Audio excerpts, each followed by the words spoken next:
လူမျိုးစုတိုင်းရင်းသားပြည်သူများပါဝင်နိုင်ငံသူနိုင်ငံသားများခင်ဗျာယခုအမျိုးသားညီညွတ်ရေးအတိုင်ပင်ခံကောင်စီကကျွန်တော်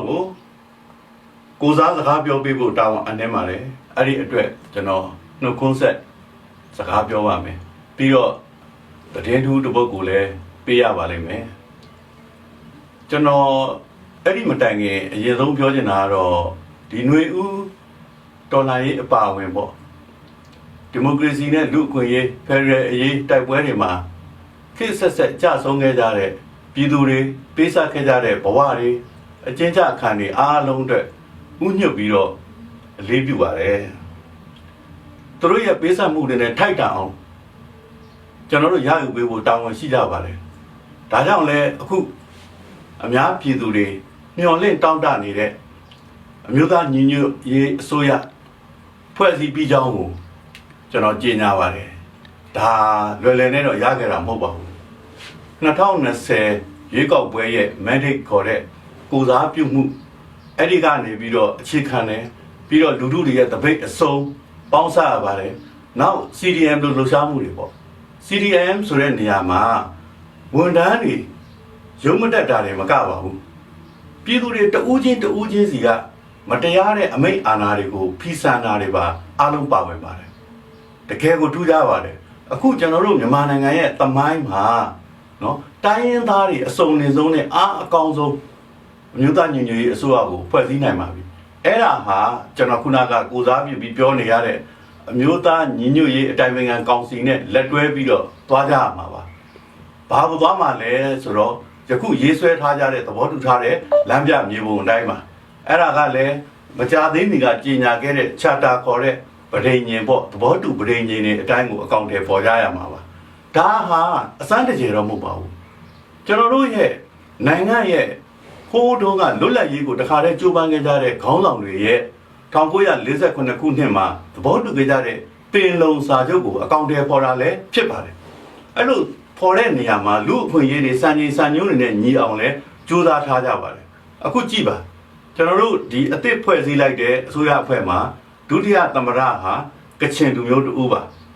သူ့ကိုရွေးချယ်ပေးတဲ့အဖွဲ့အစည်းကလည်းကချင်လူမျိုးတွေဘောင်းဆောင်ပါဝင်တဲ့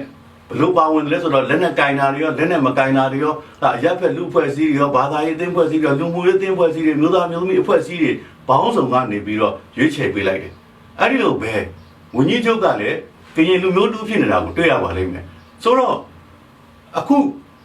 ဒီအစိုးရအဖွဲ့ထဲမှာအစုံလင်ပါတာကိုတွေ့ရမယ်ဒုတိယတရားသမရဆိုတာကလက်တွေ့ကြကြကတကယ်သမရအလုပ်ကိုသူကတာဝန်ထမ်းဆောင်ရမှာပါဆိုတော့ကျွန်တော်တို့နောက်ထပ်လည်းပညာရှင်တွေလူငယ်တွေနောက်ထပ်တိုးချက်ပြီးတော့ဖွဲ့စည်းအောင်ပါ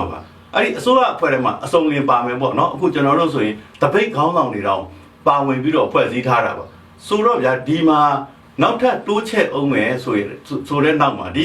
NUG ခေါ်တဲ့အမျိုးသားညီညွတ်ရေးအစိုးရနဲ့အမျိုးသားညီညွတ်ရေးအတိုင်ပင်ခံကောင်စီတို့ကတပိတ်ခေါင်းဆောင်တွေပါအစုံပါပြီးတော့လက်တွဲသွားမှာပါဒါဟာ generation Z ခေါ်တဲ့ဟလာမျိုးဆက်အသစ်တွေပြည်သူလူထုရဲ့အင်အားနဲ့ဒီအချိန်တွေကိုရောက်လာတာပါဘာနဲ့သွားမှာလဲဘယ်ကိုသွားမှာလဲဆိုတော့လောကပါဠတရား၃ပါးနဲ့ပြည့်နေတဲ့လူပေါင်းစီကိုသွားမှာပါလောကပါဠတရား၃ပါးဆိုလို့ဒါကဘာသာတစ်ခုလူမျိုးတစ်ခုရဲ့ကိစ္စမဟုတ်ပါဘူးဒီလောကကြီးကိုစောင့်ရှောက်တဲ့တရားအားလုံးသိပြီးသားကျွန်တော်တို့အားလုံးရဲ့နိုင်ငံတော်တခြင်းမှာပါတဲ့တရားမျှတခြင်းလွတ်လပ်ခြင်းနဲ့ဓာတ်တူညီမျှခြင်းဆိုတဲ့အခြေခံ၃ချက်ကိုကင်ဆွဲပြီးတော့ကျွန်တော်တို့အဲ့ပန်းနိုင်ကိုအရောက်သွားမှာပါအခုဒီခြေနေရောက်ဖို့ဒီအစိုးရဖွဲ့စည်းကြောင်းကိုဝမ်းမတက်တာကြီးညာနိုင်မှုဆိုတာလေတကယ်တော့နိုင်ငံတကာရောက်နေတဲ့ကျွန်တော်တို့ရဲ့သွေးချင်းတွေအပါဝင်ပေါ့နော်ပြည်တွင်းပြည်ပကပြည်သူတွေနောက်အမှုပညာရှင်တွေပြလုံသမားလက်သမားတွေအလွှာအသီးသီးကကြိုးပမ်းမှုတွေပါပေးဆပ်မှုတွေပါနေရောညပါတိုက်ပွဲတွေဝင်ခဲ့ရတာပါအခုလည်းဝင်နေရတယ်ပါပဲဒါနဲ့ဒီအစိုးရဖွဲ့နိုင်တဲ့စီရောက်လာတယ်အဲ့ဒီအာဏာလုခဲ့တဲ့စစ်တပ်ကလည်းအခုထိချိန်ချောင်းနေတော့မဲ့သွေးခွဲဖို့ကြိုးစားနေတော့မဲ့လူတွေတပ်ဖြတ်နေတော့မှာပဲဒါပေမဲ့ကျွန်တော်တို့တွေသွေးစိမိနေကြပြီဗျဟိုအာဏာကိုလူယူပြီးစားကြတဲ့ကကျွန်တော်တို့ဆွေးနွေးလာကြတာအထူးသဖြင့်ပေါ့ဗျာတိုင်းရင်းသားတွေနဲ့ဆွေးနွေးလာတဲ့ဆိုတဲ့နေရာမှာလက်နဲ့ကင်လက်နဲ့မကင်အစုံအလင်တိုင်းသားတွေနဲ့ဆွေးနွေးကြတာဘာတွေထူးခြားလာလဲဆိုတော့လေကျွန်တော်တို့တဖြည်းဖြည်းနဲ့တယောက်နဲ့တယောက်နားလည်မှုတွေပိုလာတယ်ဗျကိုချင်းစာစိတ်တွေသိလာတယ်အဲ့ဒီမြို့ပေါ်မှာတိုက်ပွဲတွေမှာရဲဆက်ဆက်ပြုတ်ခွင်းခံရတာဟာလားတိုင်းသားဒေသတွေမှာလည်းဒီလိုပဲဟိုစစ်ရဲ့အနိဋ္ဌာယုံတွေကြုံရတဲ့အခါမှာ တယောက်နဲ့တယောက်အပြန်လာတိလာတယောက်ရင်ထဲကိုတယောက်ထိုးဖောက်ပြီးမြင်လာတယ်ဆွေးနွေးရင်းနဲ့ပို့ပြီးမြင်လာတာတွေကိုပြောတာပါအခုတော့ကြည့်ပ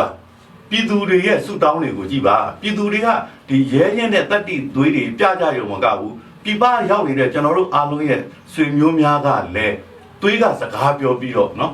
နောက်ဆုံးပြနိုင်ငံတကာကပါမနေလာတဲ့အထိကမ္ဘာမှာထင်ရှားတဲ့အမှုပညာကျယ်ပွင့်တွေကအစဒီမြမຫນွေဦးဒေါ်လာရေးကြီးကိုဝိုင်းထောက်ခံပြီးတော့ဟာရာမငွေရှာပေးကြတာသူတို့ကိုယ်တိုင်ဆိုကြတီးကြပြီးတော့ဝိုင်းဝန်းပြန်ပေးကြတာကမ္ဘာငြိမ်းချမ်းရေးခေါင်းဆောင်တွေထင်ရှားခဲ့တဲ့ခေါင်းဆောင်တွေကအစပေါ့နော်ဒီဝင်ပါပြီးတော့စော်ဩလာကြတာဒါတွေကိုတွေ့ကြပါလိမ့်မယ်ဟိုတိုင်းသားလက်နက်ကင်တွေနဲ့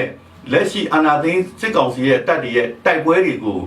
ုတည်င်းတွေအောက်မှာကြည့်ပါပြည်သူတွေဘာစုတောင်းလဲဆိုတာကိုကြည့်ပါဘယ်သူကိုလိုက်လဲအားပေးသလဲဆိုတာကိုကြည့်ပါဒါတွေကိုကြည့်လာလို့ရှိရင်နောက်ဆုံးကဘာကြီးကပါမနေသားတော့ကျွန်တော်တို့အရေးဟာဟောဒီမြမຫນွေဦးဒေါ်လာရေးဟာကဘာအရေးဖြစ်လာပါပြီ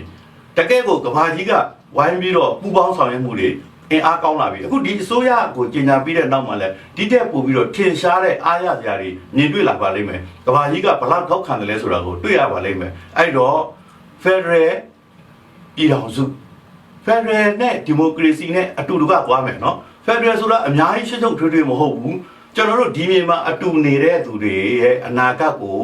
ကိုယ်တိုင်ဆုံးဖြတ်ခွင့်ဒါကိုပဲကျွန်တော်တို့ကဗျာကိုပိုင်အုပ်ချုပ်ရေးတွေခေါ်တယ်ကိုပိုင်ပြဋ္ဌာန်းခွင့်တွေခေါ်တယ်ဒီစကားလုံးတွေနဲ့သွားတာပါဒီမိုကရေစီကတော့အားလုံးသိပြီးသားပြည်သူသားလျင်အဆုံးဖြတ်ပြည်သူသားလျင်နံပါတ်1ပြည်သူစံတာအတိုင်းပဲဖြစ်စေရမယ်ဒီလိုသွားပါတယ်အဲ့တော့အခုလက်ရှိအမျိုးသားညီညွတ်ရေးအစိုးရကိုတောင်းဖြားပြအားပေးကြဖို့လိုပါတယ်ကဘာကြီးနဲ့ချိတ်ဆက်ပြီးတော့ဆက်ပြီးတော့အလုပ်လုပ်ကြရပါမယ်အဲ့တော့နိုင်ငံတကာအဖွဲ့အစည်းအားလုံးကိုလည်းကျေးဇူးတင်တယ်ဆိုတာဒီနေရာမှာကျွန်တော်ပြောချင်တယ်ဒီအခုဆိုရင်ဒီအာရှပစိဖိတ်ဒေသမှာကဟိုးအာဖရိကအထိနိုင်ငံကောင်းဆောင်တွေပြည်သူကိုယ်စားလှယ်တွေနဲ့ကျွန်တော်တို့လက်တွဲပြီးတော့အလုပ်လုပ်နိုင်ကြပြီကျွန်တော်တို့ဟာနှစ်ပေါင်းများစွာစိတ်ရှည်သီးခံခဲ့တယ်ဆိုတာလည်းသူတို့နားလေတယ်များမကြည့်နဲ့ဆယ်စုနှစ်တည်းနဲ့ချီပြီးတော့လွတ်တော်ထဲမှာ25ရာခိုင်နှုန်းကျွန်တော်တို့အသာစီးယူထားအချောင်ယူထားခဲ့တာအစားစိတ်ရှည်သီးခံခဲ့တယ်ဒါပေမဲ့ဒီထက်ဆိုးရွားတဲ့ပုံမှုပြီးတော့ယဉ်သီးမောက်မာတဲ့အပြုအမူတွေကြောင့်ကျွန်တော်တို့ပြည်သူတွေဒေါ်လာညတာຫນွေဦးဒေါ်လာကြီးဖြစ်လာခဲ့ကြတာဒါကိုကျွန်တော်တို့ကဘာကလည်းသိပါတယ်ကျွန်တော်တို့အမတန်ခက်ခဲကြမ်းတမ်းပင်ပန်းပါတယ်ဘာဖြစ်လို့လဲမေးပါဒီတစ်ခါတော့ကျွန်တော်တို့အမြင့်ကပါအောင်ကျွန်တော်တို့အားလုံးဆွဲနှုတ်ကြတာဟိုပင်ပန်းပြီပေါ့ကြမ်းတမ်းပြီပေါ့ပိဿမှုတွေများပြီပေါ့အမြင့်ပြတ်ကျွန်တော်တို့စူးစမ်းကြတာဟိုအဲ့တော့ဒီလိုပိဿမှုတွေတန်အောင်ကျွန်တော်တို့အားလုံးကအခုဆိုရင်လေတယောက်နဲ့တယောက်တကယ်ချစ်တတ်ကြပြီပြည်သူပြည်သားတွေဟာဘာသာကိုမကြည့်ဘူးလူမျိုးကိုမခွဲခြားဘူးအစုံကျွန်တော်တို့တယောက်နဲ့တယောက်ကာကွယ်ကြတယ်စောင့်ရှောက်ကြတယ်တခါတုန်းကပါခင်ဗျမကြသေးမီနှစ်အနေငယ်အတွင်းကပါကျွန်တော်တို့နိုင်ငံရဲ့ပြည်တွင်းစစ်ပွဲတွေကြောင့်ဒုက္ခရောက်ရတဲ့ကလေးတွေစီကိုစစ်ဆောင်စခန်းတွေကိုကျွန်တော်တို့သွားပြီးတော့ကူညီရတဲ့အချိန်မှာရန်ကုန်မြို့ကကလေးတယောက်ကအဲ့ဒီကလေးတွေအများကြီးလှူဒန်းလိုက်တဲ့အထဲမှာအထုပ်ထုပ်ပါပါတယ်အဲ့ဒီကလေးကဗာရေးလိုက်တယ်ဆိုတော့သူတခါမှမမြင်ဘူးတဲ့သူ့နဲ့ရွယ်သူတငယ်ချင်းတယောက်ကြီးရေးလိုက်တာပါတငယ်ချင်းရေးတဲ့မင်းချမ်းနေရှာတော့မယ်ကွာတဲ့ငါအနွေးတယ်လေးဝတ်ထားပါတယ်ဒီလိုစာလေးရေးပြီးပေးလိုက်ပါတယ်အဲ့ဒါကိုတိုင်းရင်းသားကလေးတယောက်စီရောက်ပါတယ်အဲ့ဒီကလေးကဖတ်ပါတယ်ဖတ်ပြီးတော့သူ့အနွေးတယ်လေးကိုယူဝတ်လိုက်ပါတယ်သူလုံခြုံတယ်လို့ခံစားရတယ်ဆိုတာကျွန်တော်မြင်ရတယ်အဲ့ဒီကလေးကနေစာပြန်ရေးတယ်ချက်ချင်းပြန်ရေးတယ်သူတခါမှမသိရတဲ့သူ့တငယ်ချင်းကိုပြန်ရေးတယ်တငယ်ချင်းရေမင်းပေးလိုက်တဲ့အနွေးတယ်လေးရပါတယ်ကွာငါဝတ်လိုက်ပါပြီကျေးဇူးပါကွာတဲ့ပြီးတော့ဗာရေးလဲဆိုတော့ငါတို့တက္ကသိုလ်မှာပြန်ဆောင်ကြရအောင်တဲ့အခုကျွန်တော်တို့ရဲ့နောက်မျိုးဆက်များဟာတက္ကသိုလ်တွေမှာမဆောင်ရပဲစစ်မြေပြင်တွေမှာစုံနေကြရတယ်ဘယ်လိုစစ်မြေပြင်မျိုးလဲကျွန်တော်တို့နိုင်ငံရဲ့မြို့တော်တွေတိုင်းနေပြည်နယ်တွေရဲ့မြို့တော်တွေမှာတော့မှစစ်မြေပြင်ကြီးလို့ခြေမုန်းခံနေရတဲ့ကြားကိုကျွန်တော်တို့လူငယ်တွေကျွန်တော်တို့ရဲ့မျိုးဆက်တွေကတဲ့တိုးနေကြတယ်ဗျအဲ့ဒါကြောင့်ဒီအနာဂတ်မှာလေ